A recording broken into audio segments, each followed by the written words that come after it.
সময়টা ছিল 1950 সাল। দ্বিতীয় বিশ্বযুদ্ধের পর প্রথমবার বিশ্বকাপের আসর বসল ব্রাজিলে। সারা বিশ্বের মাত্র 16টা দলের কাছে অংশগ্রহণ করার সুযোগ ছিল সেই বিশ্বকাপে। তাদের মধ্যে একটা দেশের নাম ভারতবর্ষ, আর সেই দেশের ক্যাপ্টেনের নাম শৈলেন মান্না। হ্যাঁ, ঠিকই শুনছেন, একজন বাঙালির নেতৃত্বে সেবারের বিশ্বকাপের ময়দানে পা রাখার কথা ভারতবর্ষের। 16ই মে নাগাদ ঘোষণা হয়ে গেল ভারতীয় টিমের তালিকা। 15ই জুন বিশ্বকাপ খেলার জন্য ব্রাজিলে পাড়ি দেওয়ার কথা ছিল সেই টিমের, কিন্তু শেষমেশ সেই বিশ্বকাপ খেলা হলো না ভারতবর্ষের। কিন্তু কেন? সত্যি কি তাহলে খালি পায়ে খেলার অনুমতি পাননি বলে সেবারের বিশ্বকাপে অংশগ্রহণ করেনি ভারতীয় প্লেয়াররা, নাকি এর পেছনে লুকিয়ে রয়েছে অবহেলা আর বঞ্চনার এক জলজান্ত ইতিহাস? 2026-এর বিশ্বকাপে মোট 48টা টিম অংশগ্রহণ করেছে, কিন্তু এই 48টা দেশের মধ্যে ভারতের নাম নেই কেন? প্রতিবারের মতন এবারেও ভারতীয় দর্শকেরা অন্যান্য দেশকে সাপোর্ট করে উত্তেজনায় ফুটছে, কিন্তু এই সবের মধ্যে তাদের মনে একটাই প্রশ্ন: ভারত কেন ফুটবল বিশ্বকাপ খেলার সুযোগ পায় না? কেন প্রায় 150 কোটি মানুষের দেশ হওয়া সত্ত্বেও ভারতবর্ষ এমন 15 জনকে তৈরি করতে পারে না যারা বিশ্বকাপ খেলার যোগ্যতাটুকু অর্জন করতে পারে? তাই আজকের এই ভিডিওতে জানবো ফুটবলের ইতিহাস, ফিফার ইতিহাস, কেন 1950 সালে ভারত ফিফা ওয়ার্ল্ড কাপ খেলেনি তার আসল সত্য, এবং সেই দিন না খেললেও আজ কেন খেলতে পারছেনি ভারত। তাহলে শুরু করা যাক ফুটবলের ইতিহাস থেকে।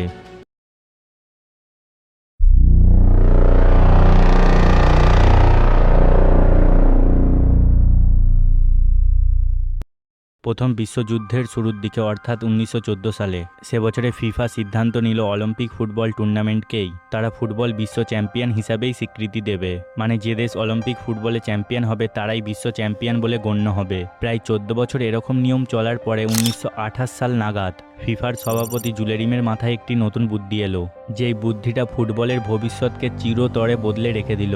জুলেরিমে লক্ষ্য করলেন বিশ্বজুড়ে ফুটবলের জনপ্রিয়তা দ্রুত বাড়ছে এবং অলিম্পিকেও এই খেলা বিরাট সাফল্য পাচ্ছে। তাই তিনি ভাবলেন অলিম্পিকের বাইরে ফিফার নিজস্ব একটা আন্তর্জাতিক ফুটবল টুর্নামেন্ট করা উচিত। মাত্র 2 বছরের মধ্যেই জুলেরিমের ভাবনা বাস্তবে রূপ নিল, আর 1930 সালে অনুষ্ঠিত হলো ইতিহাসের প্রথম ফুটবল বিশ্বকাপ। তবে তখন এটা ফিফা ওয়ার্ল্ড কাপ নামে পরিচিত ছিল না, কারণ সেই সময় পর্যন্ত অলিম্পিককেই মূল বিশ্ব চ্যাম্পিয়ন হিসেবে ধরা হতো। তাই নতুন এই টুর্নামেন্টের নাম রাখা হলো তৎকালীন ফিফা সভাপতির নামেই, অর্থাৎ জুলেরিমে কাপ। প্রথম জুলেরিমে কাপ আয়োজক দেশ ছিল উরুগুয়ে। মূল পরিকল্পনা ছিল 16টি দেশ খেলবে, তার মধ্যে একটি দেশের নাম ভারত। 16ই মে নাগাদ ঘোষণা হয়ে গেল ভারতীয় টিমের তালিকা। 15ই জুন বিশ্বকাপ খেলার জন্য ব্রাজিলে পাড়ি দেওয়ার কথা ভারতীয় টিমের, কিন্তু শেষমেশ সেই বিশ্বকাপ খেলা হলো না ভারতীয় টিমের। কিন্তু কেন?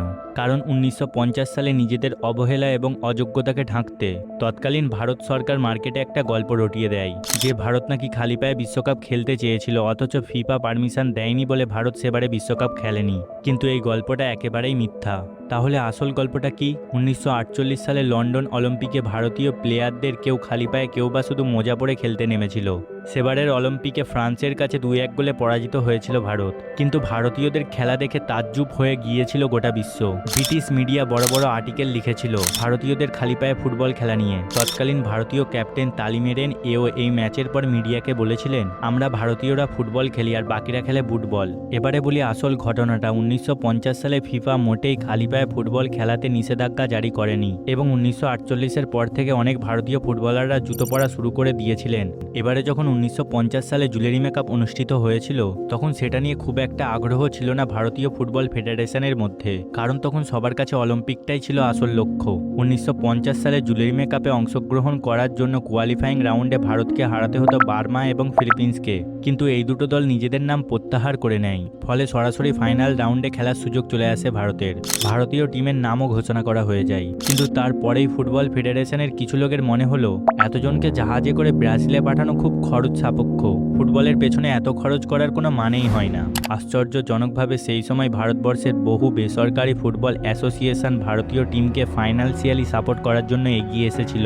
এমনকি ব্রাজিলও ট্র্যাভেল অ্যারেঞ্জমেন্টের জন্য সাহায্যের হাত বাড়িয়ে দিতে চেয়েছিল, কিন্তু শেষ অবধি AIFF ভারতবর্ষের নামটা টুর্নামেন্ট থেকে প্রত্যাহার করে নেয়। বহু বিশেষজ্ঞের মতে এই একটা ভুল সিদ্ধান্তই ভারতীয় ফুটবলকে আজীবনের মতন পিছিয়ে দেয়।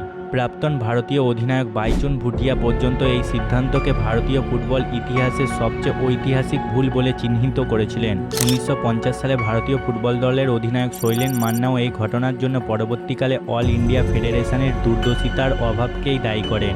কিন্তু তারপরে তো বহু বছর কেটে গেছে, সবকিছু অনেক আধুনিক হয়েছে, সুযোগ সুবিধা আরও অনেক বেড়েছে।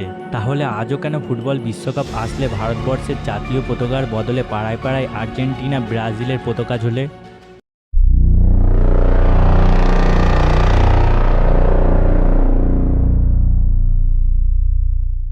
ভারত বিশ্বের সবথেকে বড় জনসংখ্যার দেশগুলোর একটি। কোটি কোটি মানুষ ফুটবল ভালোবাসে, কিন্তু সেই ভালোবাসা আন্তর্জাতিক সাফল্যে পরিণত হয়নি। প্রশ্ন হলো, এত বড় দেশ হওয়া সত্ত্বেও ভারত কেন আজও ফুটবলে পিছিয়ে? এর প্রধান কারণ শুধু খেলোয়াড়ের অভাব নয়, বরং দীর্ঘদিনের কিছু কাঠামোর ভুল। প্রথম বড় সমস্যা হলো গ্রাসরুট বা বয়সভিত্তিক ফুটবল ব্যবস্থার দুর্বলতা। ইউরোপ, জাপান বা দক্ষিণ কোরিয়ার মতন দেশে 6 থেকে 8 বছর বয়স থেকেই শিশুদের আধুনিক প্রশিক্ষণ দেওয়া হয়।